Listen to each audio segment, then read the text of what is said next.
माझं नाव आहे दीपक अशोक बिडलान। माझी मुलगी सकाळी 7 वाजता शाळेत गेली ती।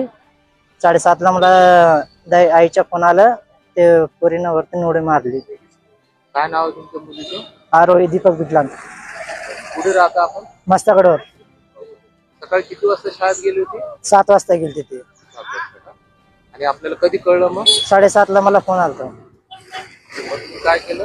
मी धाडत पळत शाळेत गेलो, तिथं बघितलं तिथं नाही होती, हॉस्पिटल मध्ये आणलं होतं पोरीला दीपक मध्ये।